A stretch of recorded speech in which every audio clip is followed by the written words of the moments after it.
England, but 80% of Muslims saying that they've experienced it. That seems like quite a high number, doesn't it? Yes, it's an alarming number, and it's something that is a reminder that Islamophobia and anti-Muslim prejudice is a very live issue in the UK as it is transnationally. We're aware that the two largest groups of religious persecuted minorities are Christians and Muslims around the world. So even in the context of a place that is pretty good in terms of its tolerance of ethnic and religious minorities in the UK, that doesn't preclude, and I was based in the Northeast for a long time, some very alarming statistics, especially over the last generation, where we've really seen an increase in anti-Muslim prejudice and the way in which it's mainstreamed very damagingly into many of our societies. And, Harry, again, a lot of the first-hand accounts are quite worrying, right? Where even at work, people are being told you need to go back to where you've come from, even though many of these people are, several generations into their families being in the UK already.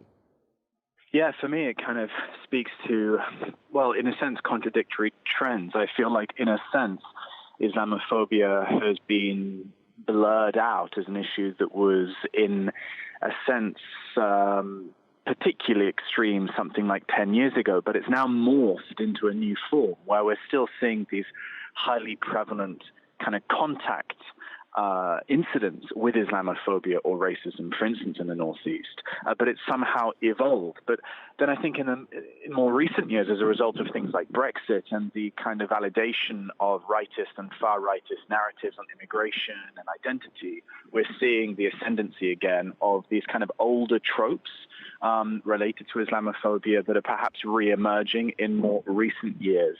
But I would say that Islamophobia has perhaps in a sense improved in some senses, but we're now seeing a kind of a return to these older tropes, which is very disturbing. I've covered stories of young women being violently attacked and all the rest of it. So